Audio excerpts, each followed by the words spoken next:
Welcome to another video. In this video we'll show you how to use the bulk edit mode in the Power Table. So you can use the bulk edit mode essentially on many layers, just like we've shown you in the past. But this time I'm just going to show it to you in one layer, so it's nice and easy and you get the point. Account name equals hospital or contains hospital. And then what we're going to do is we're going to bring back three fields. Account name is one, type is another, and then number will be the last.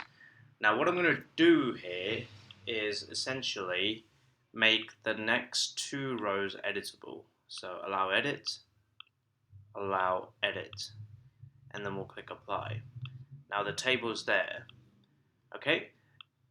In order to make this bulk editing, you need to click on settings, go to interactivity, and check something called allow quick update. Notice the submit and the discard button that have just appeared, which means it's ready to go. You can also style these buttons. So let's go over here, click on submit, and let's fill it. So this one, submit, will say green is the background and the font is white, like this.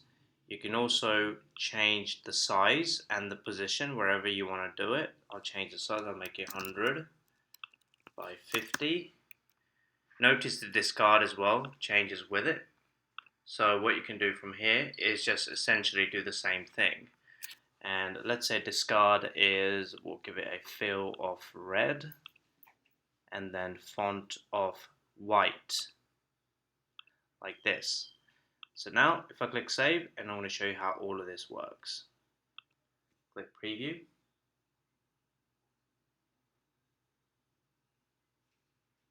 And there it is. Okay, you can see already the fields are sort of highlighted for you to be edited. Now, let's say I made an error. You know, I've changed a bunch of values here. I'm like, oh, I need to change them all back or do an undo. What you can do is you can click discard and it will reset the value for you no matter wherever you're updating. Okay, so that's the discard functionality. Now the submit is pretty easy. So let's say I do 11, 22, 33, 44, 55, 66, and 77. Now if I click submit, it's going to go ahead and submit all of that in one go and give you a success message if it's successful. There it is. Okay. If it's a failure, it will give you a failure error message. Now let's just refresh this here. You can see 11, 22, 44, 50, and so on. So you can also write value rules.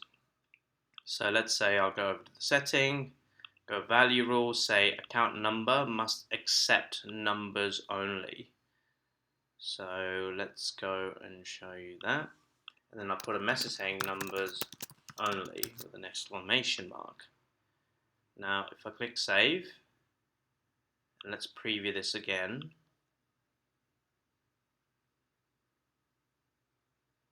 Right, so now let's say I put in 10, but here I put alphabetical or alphabets, and I click submit, there's the error.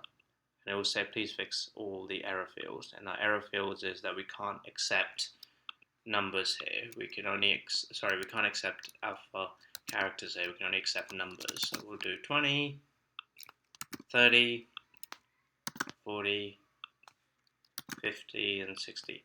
And by the way, these are just validation rules at Titan WebEnd. You will also get validation rules from Salesforce, which will also kick in if the criteria is not met. Let's say you have an email and you end up putting an email that's not an email, it will throw up an error for you. So that's the bulk update that you can use in the Power Table. It's a really cool functionality. You can go even one layer down if you wish. So let's say, let's edit mapping. Let's configure a subcomponent. And then we will do that as well. And then choose, I don't know, contact. Add a bunch of fields. First name, last name, email. And you can now, let's say, click on the subcomponent, go to interactivity, allow quick update, and the same thing will happen there as well. And yeah, this is how you do it.